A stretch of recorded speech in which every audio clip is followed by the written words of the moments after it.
Lions stay empty. Camp fumbles the ball in the backfield, recovers, has all day, now flush to the right looking. He can pull it down and run if he wants. Now fires, caught, touchdown! Wow, what a catch! That is DiMaggio at the goal line. Went high and got it. Kept his feet down, crossed the pylon, and the Lions back on the board with 36 seconds to play in the first half. What a throw, what a catch. Fast, they'll hand it away. Big hole, and this is going to be a Lion touchdown. DeAndre, the Jet, look at him fly down the field for the touchdown. Red Sea parted, and the Lions answer. All right, welcome to this edition of the Southeastern Sports Network podcast in week 6 of the college football season. Robbie Rhodes coming to you as always with Mark Willoughby talking about the Lions' big win to go 1-0 in Southland Conference play last weekend against UTRGV, and we'll also preview this Saturday's game against the McNeese State Cowboys. Always a tough game to go over there, Lake Charles, to play a Cowboys team that is looking to get a win.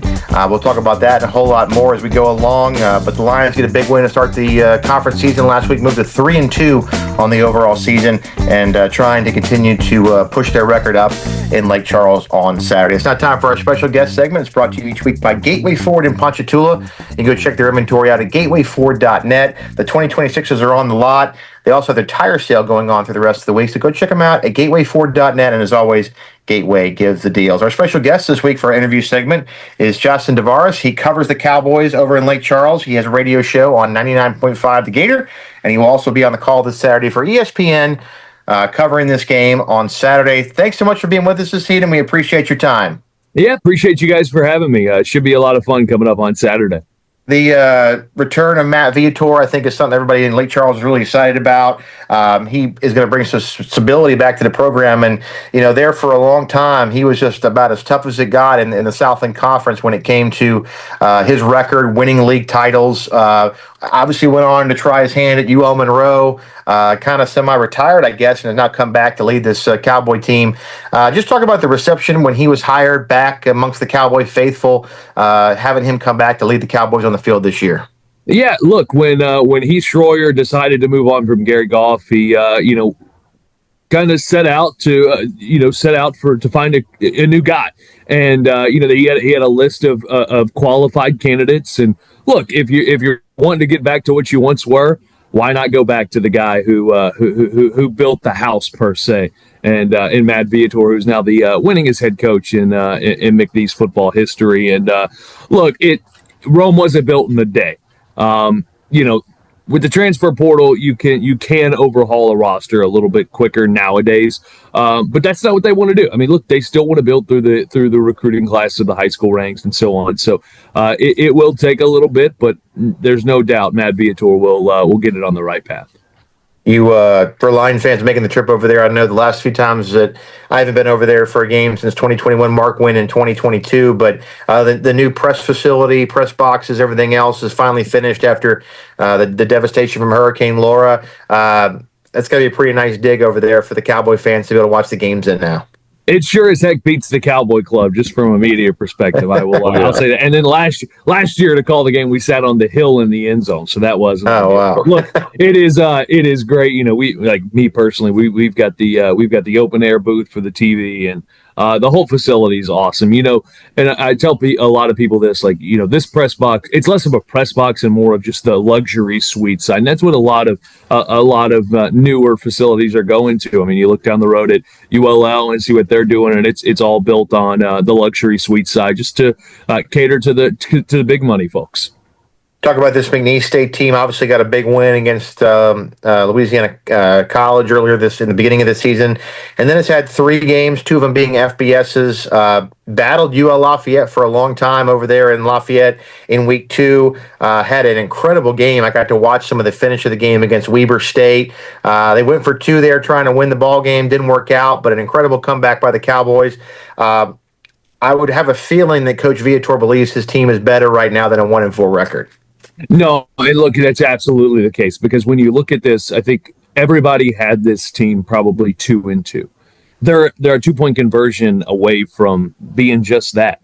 And when you look at this team as a whole, it's much better than a year ago, even though the record may not say that. If you just look at the X's and O's, the Jimmies and Joes, as they always say, a much better team on the field. They're competitive in every football game, even the Lafayette game. And now Lafayette is, taken a big hit here recently with all their injuries. But that was a 7-point game going into the fourth quarter. Right. Utah State, I mean, they were tied with Vanderbilt at halftime 31-31 this past week. That's a good football team. Mm-hmm. So, they probably feel like they probably should have been 2-2 going into the Stephen F. Austin game. And when you look back at the Stephen F. Austin game, I was there in Nacogdoches. And it's easy for coaches to say, we were a couple of plays away from winning a football game. Stephen F. Austin, UIW, and Southeastern were the top dogs in everybody's poll to start the year. And they were legitimately a couple of plays away from probably should have won that football game. Mm-hmm. You look at it, they dropped the pick six to start the football game that absolutely should have been a pick six. Could have put them up 14-0. They really did a good job of disrupting what Vidlac was wanting to do. Couple of tip balls, they fumbled inside of the 5-yard line. Just a couple of things here and there. I mean, legitimately 5 plays away from winning that football game against Stephen F. Austin. So I think if you're Matt Viator, you are encouraged. I know he used the word frustrated a lot today in his presser, but certainly things to be encouraged by. And I think they liked what they saw on the defensive side of the football. Now, again, Southeastern is going to pose a much bigger threat. Obviously, running a pair of quarterbacks, that makes things difficult in its own self. This running back, Coach Silva talked about it when he met the media today at lunch. The running back McNeese had, newcomer to the team. He says he's a really good player. Just talk about anybody that stands out to you that Lion fans need to keep an eye on the offensive side of the ball this weekend. Yeah, I mean, look, offensively, it's been a little bit of a struggle.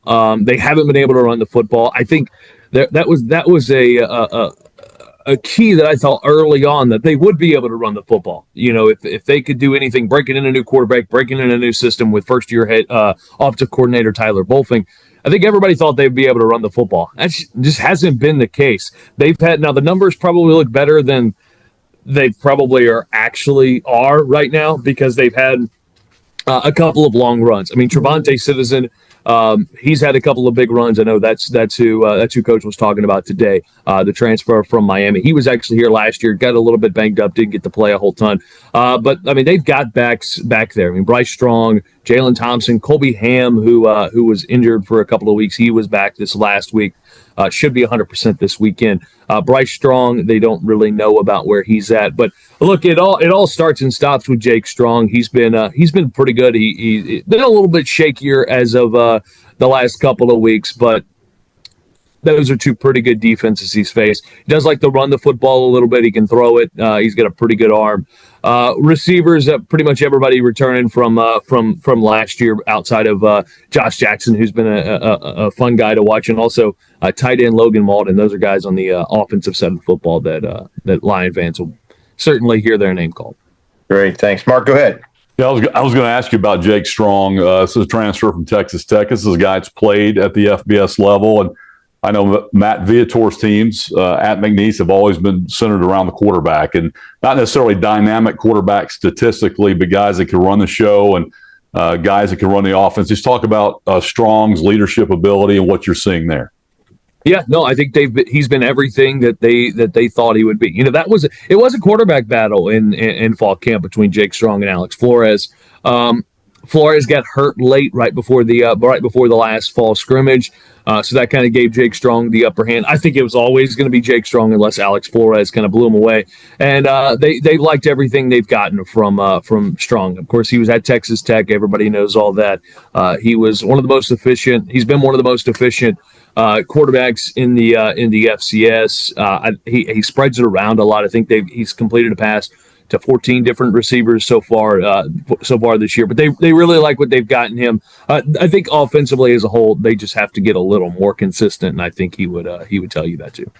Let's switch to the other side of the football. Everybody, I think anybody who's known McNeese over the years, and I go way back, a lot longer than a lot of people, but they have always defense has been a staple of the McNeese State Cowboys. Talk about the defense. When I pop on the tape, it looks more like a Matt Viator team to me. Watching them, maybe the execution isn't quite always there, considering the opponents you've played. But talk about the defensive side of the ball. Who are the leaders that the Lions fans really need to be watching out for on Saturday? Yeah, I think it all starts and stops with the defensive front. I mean, on the left side of that bandit, it's Macy Lewis, who had a couple of sacks of Vidlac last week. Philip Bradford, him and Macy Lewis kind of intertwined there at the bandit defensive end spot.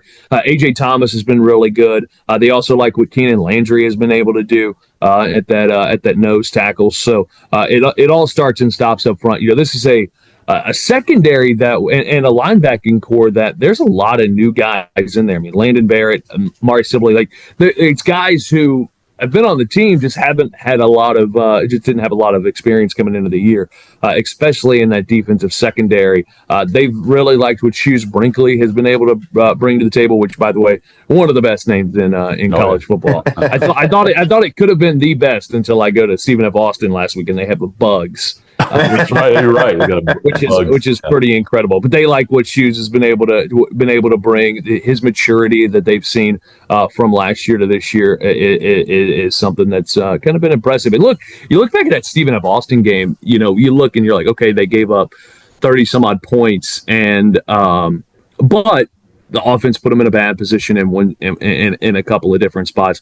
The explosive plays have been the problem. Now, the two explosive plays that you saw on Saturday night against Stephen F. Austin, one time, Stephen F. Austin runs a pick play, and you had two defenders run into each other. That results in a long touchdown.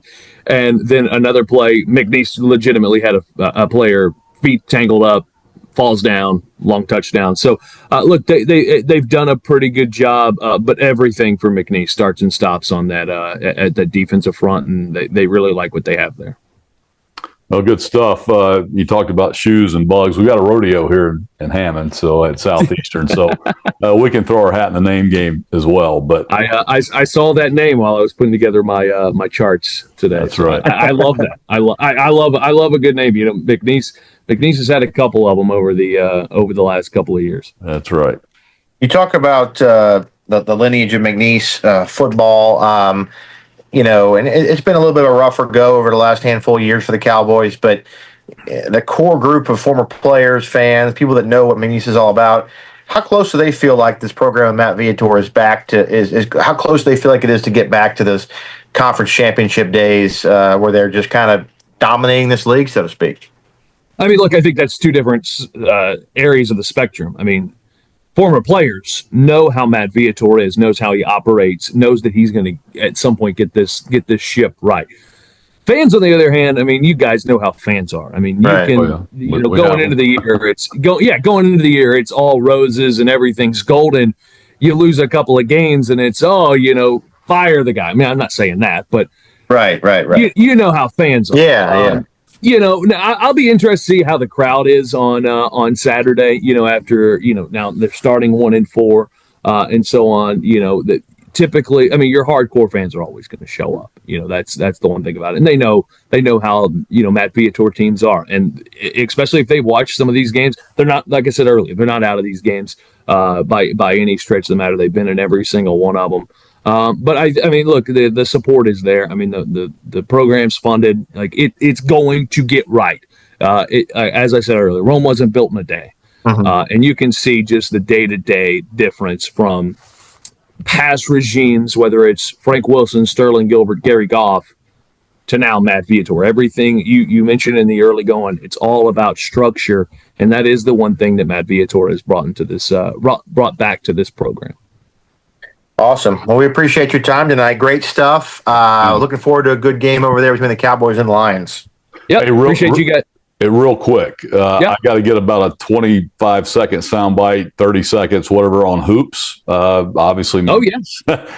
Just give us your quick. I didn't know if that was like a sore subject or no. How that was going to work. No, it's obviously McNeese. We know what they've been doing in basketball under Will Wade, and looking to continue. And just real quick, your thoughts on that before we go. Yeah, look, they're going to be good. Now, obviously, the last couple of years has been headlined by Will Wade. Obviously, to be honest with you, Bill Armstrong is probably a better overall coach than Will Wade. He's not going to give you the antics. He's not going to throw the temper tantrum. He's not going to give you the great sound bites that Will Wade is going to give you. That's just because that's Will Wade. Recruiter-wise, he's right there with Will. You know, he got Cam Thomas to LSU right there with Will. He's Will's right-hand man. They're going to be very good. I think this is the most talented roster by far that you know, even over the last 2 years that McNeese has ever seen. And those rosters were far and away the two best rosters that McNeese had seen. They're going to be a lot of fun. They've got guys who can shoot. I mean, they've got a guy, their point guard has got a 7-foot wingspan. Nobody in the league has ever seen that before. They're going to be a lot of fun to watch. They can do it from so many different sides of the floor, but it all starts and stops with the defense for Bill's group. But they're going to be a lot of fun to watch. There's not going to be much backtracking with the program. The other part of it is those two talk every day. Bill and Will talk every single day. If you don't think Will's got his hands all up in that program, there's something wrong with you. Yeah. Well, I just said that McNeese program. There's nothing more that says to fans, athletic departments, administration, if you get behind something, you fund it correctly, and you want to make the investment to success and go hire a guy like Will Wade, you can do whatever you want. Because look, McNeese basketball before he got there was kind of in a middle tier, below tier in the league. But and it wasn't just Will Wade; it was the administration, the fan base that made an investment in what they wanted to do, and now it's taken them to heights that they probably could never have imagined. So I think it's just a testament to everybody around the country in mid-major hoops or sports in general. If you do the investment in it, the return is going to be there, and McNeese is just an incredible testament to that, in my opinion. I wanted to add to that. That's kind of what I was saying. You said sore subject. No, it's not a sore subject. Actually, I think it's awesome. Well, I was meaning for the. No, I know that, but what I'm getting at is I think the fact that McNeese has elevated their basketball program to the level it is, it forces everybody else to do the same. Right. And you talk about McNeese's roster being. Go ahead. You see it across the entire conference. Everybody is starting to invest a little bit more. I do think the conference, like last year, it was really good. There's a lot of really young head coaches that are in this league. I don't see the conference continuing the like last year. Everybody, like, there was a lot of really good teams in the conference. I don't know if it continues to stay that way this year, just because so many, like, you had so many guys who left, took the next step. Player wise, that I just don't know if the league has the dudes this year, at least not the headline names that we're used to seeing. So that'll be interesting. But it has allowed the rest of the conference to invest in basketball. You know, you're seeing Lamar invest some more money. You're seeing the Southeasterns, the Nichols, and so on and so forth that are investing. And Stephen F. Austin is going to be the same way because I think they're going to be really good this year. Well, Stephen F. Austin, they're going to try to be the best at everything they can, right? But I would tell you, I just watched our hoops team practice a few days ago. This may be the best looking roster they've had. I mean, they've gone out and spent money. So it's what I'm saying is I think the whole league is, hey, we got to do something. Now, are we going to be at that level? I don't, we'll see. But I do think it's going to be, it's a good thing that you have a team that sets the bar, because you got to reach that bar, and if you can get there, look, they've set it up the way that they think that it can continue to grow. And and as I said, it's got Will Wade's hands all over it. He talks to somebody at McNeese every single. I talked to him for half the day yesterday. He talks to McNeese every single day. Well, he came in and he backed it up. So appreciate the perspective, and wanted to get that from you while we had you. So. Absolutely. That's Chaston DeVars. He covers the Cowboys for 99.5. The Gator in Lake Charles also will be on the broadcast for ESPN this Saturday night. Thanks for giving us your time tonight. We'll talk to you Saturday. Hope you have a great call and a great rest of your week. Yeah, appreciate you guys for having me. Thank you, sir. All right, we'll take a break. We'll come back with more Southeastern Sports Network podcast after this. Third down and 12. Harburger straight back. Lions with pressure. Gets out of it again. Now gets it away. It's going to be intercepted. Yes. Ian Goodley got a foot down and a turnover with 57 seconds to play in the half. The Lions have good field position and 2 timeouts. The senior from Covington. He's got to hurry. Murray gets it away, hands it away. Here's DeAndre, bottled up. Now he bounces it right, looks for the edge, cuts inside. He still on his feet. DeAndre pulling, defenders down inside the 26-yard line. That was all DeAndre Jackson. A little hunt and peck, found the hole, shot through it, and then he showed some power at the end of the run. All right, welcome back. Southeastern Sports Network Podcast, Week 6. We dive into it. Mark, I want to thank Chapman Tavares for spending some time with us today, talking Cowboys this weekend, but also got a little insight on the Cowboys basketball program, which, you know, Mark, I had to ask him when we had him. So no, it's fair, but boy, if you would have told me 10 years ago, I'd have bet the house to say that people in Lake Charles, Cowboy fans, would be more anticipating the basketball season coming up in November than they are the football season. I would have thought you're on something, but that is the case over there. Will Wade change the dynamic? But I do believe that, because they have made an investment. I know from things you've read and, stuff that I've heard come out of Lake Charles since the hiring is that, one of the stipulations Matt Viator made when he come back was they said, you need to make an investment in NIL. I'm not coming back here without an investment in NIL. And so they, I don't know where that is in the programs. I don't know where that is in terms of building money, but, they did say they made a commitment to him to raise X amount of dollars for an NIL program. So I think it won't be long till the Cowboys are back going again. And, that's going to be good for the league. It's good for the Southland. It's still a national name. When people see McNeese is up there winning and you beat McNeese, that still goes a long way in this national FCS landscape. And so a good McNeese is good for Southland. Yeah, you heard Frank Selfo say it. When McNeese is strong, and we've always said that, when they're strong, and they're going to be a rival of ours regardless. They always have been. I mean, Nichols is our natural rival, obviously, but McNeese is right there, and next, and Northwestern, obviously, too, the in-state programs. But McNeese has been the bell cow in the Southland Conference forever, and were when Southeastern entered the league, and then you started to see the road a little bit. And obviously, they've had some natural disasters with hurricanes, a couple of them come through there, and wipe out facilities, and you've had some issues in the the market and stuff like that. So, but they're getting back there, and you can see it in this Viator team. They're 1-4, but I know Frank said it on his radio show tonight. I know he said it earlier today that we were 1-4 last year. We're sitting here in the same record, and nobody gave us any credit for how well we played early. And then we got hot. So he felt like this team is one of those teams that's close enough. And again, this will, every time they play, they get a little bit better. It's the first year of a new coaching staff. So a lot of new guys in that program. So I think we all realize how talented they are and how talented they are usually every year. And it's not going to be an easy place to go play on Saturday. It never is. And so it's Cowboys, Lions, and we'll hook it up and get after it. But, again, we didn't play last year, skipped 2024. Last year, these two teams met was 2023. Southeastern won 38-24 in Strawberry Stadium. So, again, a lot of new faces in this rivalry, and we'll be interested to see how it comes out on Saturday. You go back to the 2022 game, Mark, you were there. That was a McNeese team that was struggling, didn't have a lot of wins under their belt. They may not have had, they've only had 1 or 2 wins.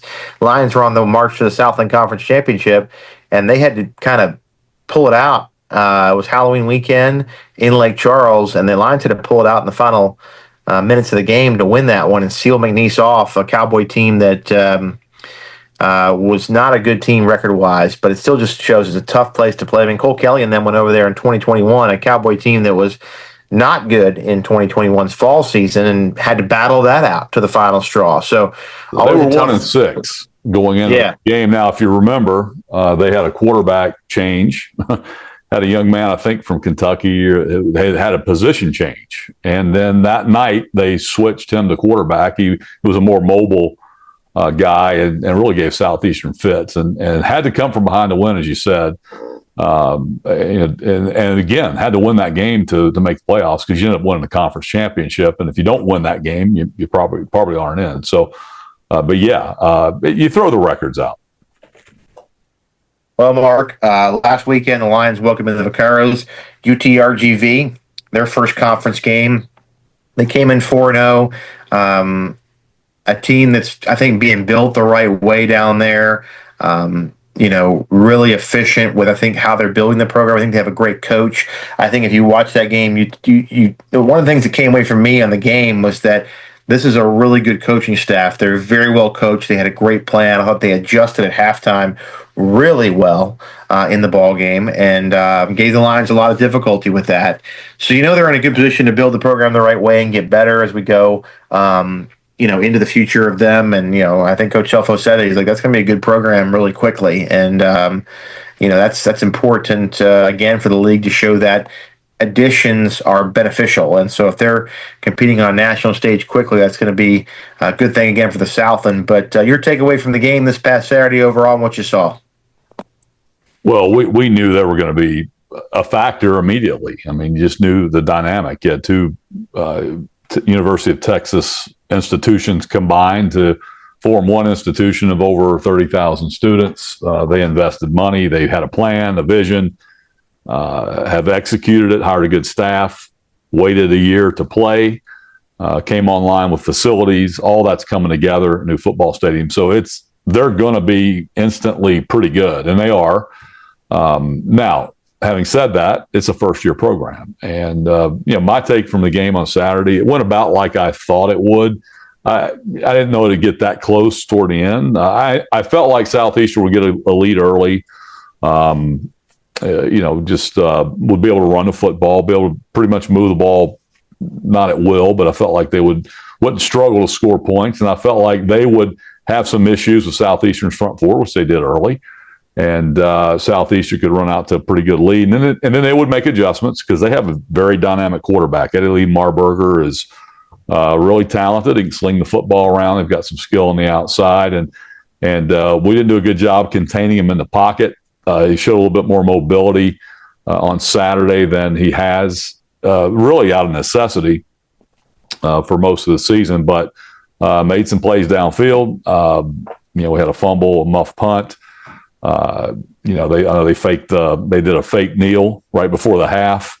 We took which Coach Shelfo said today was really well designed. But you still have to.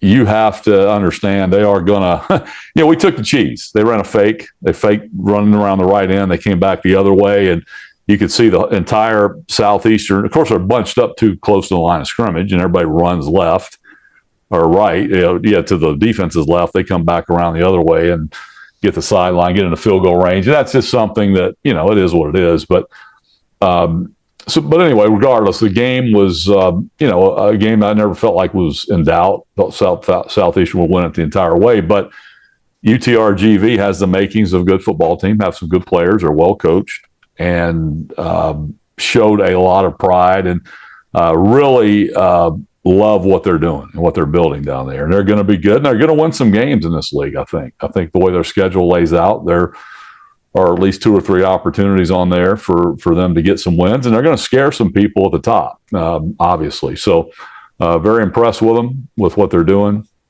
But overall, a good win by Southeastern. I thought we played very well on offense as far as the actual physical execution of the offense, the structure. Thought both quarterbacks played great. Wide receivers, running backs, offensive line, defense when we had to were sound. And again, got sloppy late, but overall, good win.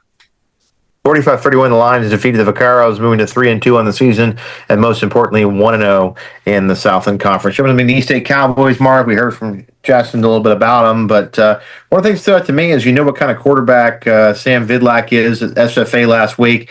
Certainly not the most mobile guy, but you feel like he's one of the better quarterbacks in this league coming back in the season. They got to him 3 times, so 3 sacks in the game.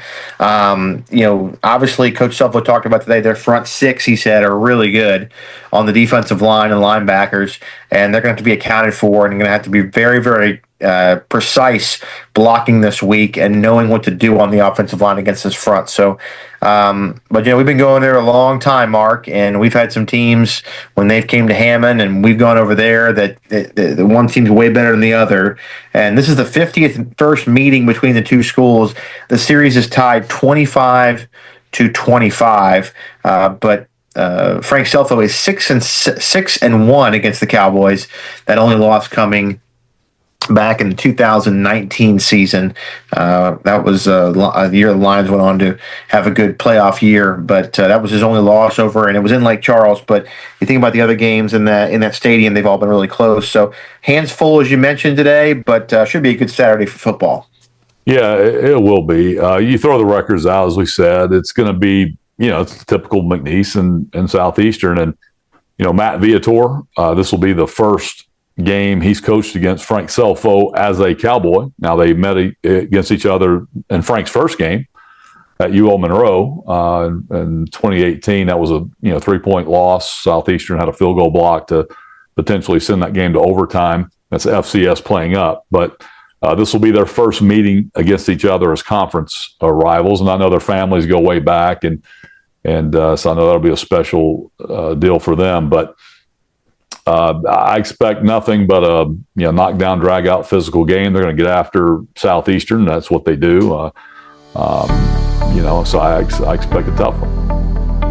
Well, that's Mark Willoughby. His thoughts on the game this Saturday. We'll be talking about it next week. We'll have our bye in week 7, but we will have a podcast next week. We'll have another special guest talking about just probably an athletic guest, so we're looking forward to talking about that as we get closer. But should be a good game, and then we'll be back to preview the following game, which is homecoming, as Texas A&M East Texas A&M now comes to town to is it Northwestern State? I gotta look at my schedule. Northwestern. Sorry, Northwestern for homecoming there in the third weekend in October. So a lot of excitement going on, Mark. Thanks for being with us tonight. We want to thank Chasten Tavares, our special guest this week, covers the Cowboys over in Lake Charles. Gave a lot of great insight on the game this weekend. He'll be on the call for ESPN on Saturday.